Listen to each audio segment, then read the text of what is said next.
धीरेन्द्र शास्त्री के गढ़ बागेश्वर में संविधान यात्रा निकालेगी भीम आर्मी। चंद्रशेखर आजाद के आदेश पर भीम आर्मी ने तैयार कर लिया प्लान। राष्ट्रपति और राज्यपाल के बाद अब सुप्रीम कोर्ट तक पहुंचा केस। खुद को संविधान का रखवाला बोलने वाले और चुनाव के वक्त हाथ में संविधान की किताब लेकर चलने वाले खामोश हैं।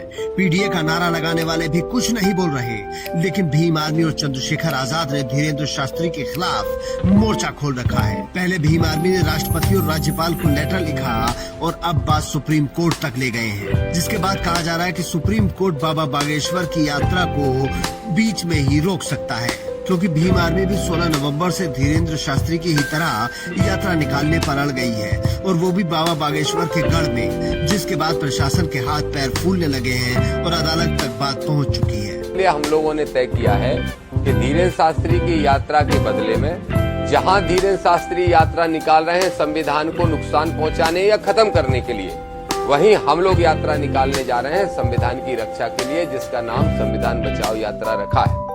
धीरेन्द्र शास्त्री यात्रा करके सांप्रदायिकता फैला रहे और हम यात्रा करके भाईचारा फैलाने का काम करेंगे।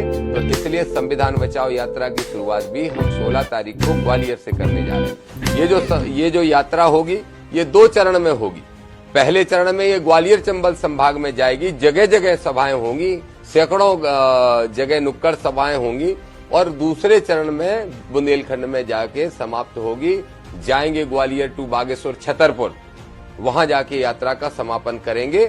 और इस ऐलान के बाद से बवाल हो गया है। आपको याद होगा 2 दिन पहले ही चंद्रशेखर आजाद ने कहा था कि अगर मैं भी ऐसी ही यात्रा निकालने लगूंगा तो क्या होगा, और अब उनका संगठन भीम आर्मी यात्रा निकालने की तैयारी में लग गया है। दूसरी तरफ बाबा बागेश्वर अपनी मस्त चाल में चल रहे हैं और अलग अलग जाति धर्मों के लोग कैमरे के सामने उनको समर्थन कर रहे हैं। इस बार तो वाल्मीकि समाज के लोगों ने हाथ में झाड़ू लेकर बाबा बागेश्वर का समर्थन किया है, क्योंकि हिंदू राष्ट्र की मांग के साथ उनका नारा है कि जात पात की करो विदाई, हम सब हिंदू भाई भाई।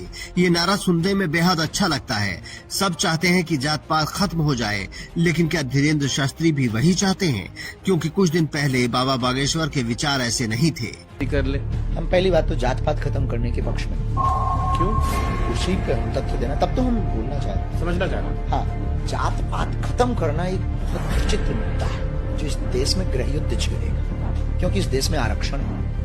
लेकिन अब आचार्य धीरेन्द्र शास्त्री जात पात की विदाई चाहते हैं और साथ में देश को हिंदू राष्ट्र भी बनाना चाहते हैं। उनका असली मकसद क्या है? क्या वो हिंदू राष्ट्र की मांग को जायज ठहराने के लिए जात पात की विदाई का नारा लाए हैं, या फिर वाकई उनका दिल बदल गया है? ये तो बाबा ही बता सकते हैं, क्योंकि पर्ची निकालना सबके बस की बात नहीं। लेकिन भीम आर्मी बाबा को छोड़ने के मूड में नहीं है। एक तो उनकी यात्रा खत्म होते ही भीम आर्मी की यात्रा शुरू हो जाएगी, लेकिन उससे पहले भी वो कोर्ट से लेकर राष्ट्रपति तक जा रहे हैं और यात्रा को रोकने की कोशिश कर रहे हैं। उस यात्रा को रोकने के लिए हमारा दलित पिछड़ा समाज संगठन लगातार पहले राष्ट्रपति, फिर राज्यपाल, फिर चीफ जस्टिस ऑफ इंडिया सबसे आग्रह करता चला आ रहा है कि उस यात्रा को रोका जाए, नहीं तो देश में सांप्रदायिकता फैलेगी और संविधान की धज्जियां उड़ाने का काम, बाबा साहब का अपमान करने का काम धीरेन्द्र शास्त्री कर रहे हैं। हमारा संगठन PIL तैयार करके और सुप्रीम कोर्ट पहुंच चुका है, और हमें पूरा विश्वास है, हमारे वकीलों ने आसान्वित किया है कि कल हमारी PIL दर्ज हो जाएगी, और हमें पूरा उम्मीद है कि सुप्रीम कोर्ट जरूर हमें न्याय देगा और धीरेन्द्र कृष्ण शास्त्री की गैर संवैधानिक यात्रा, राजनीतिक मंसूबों के उद्देश्य से की जा रही यात्रा को रोका जाएगा। मतलब भीम आर्मी ने हर हाल में बाबा बागेश्वर से लोहा लेने का मन बना लिया है, और चंद्रशेखर आजाद की तरफ से भी हरी झंडी है। लेकिन पीडीए का नारा देने वाले और संविधान का झंडा बरदार बनने वाले गायब हैं। उनमें से किसी की हिम्मत नहीं है जो एक शब्द भी धीरेन्द्र शास्त्री की यात्रा पर बोल सके। कोई बोले न बोले, लेकिन आप अपनी आवाज जरूर सब तक पहुंचा सकते हैं और कमेंट करके बता सकते हैं कि क्या सुप्रीम कोर्ट को धीरेन्द्र शास्त्री की यात्रा पर रोक लगा देनी चाहिए या नहीं। Bureau report.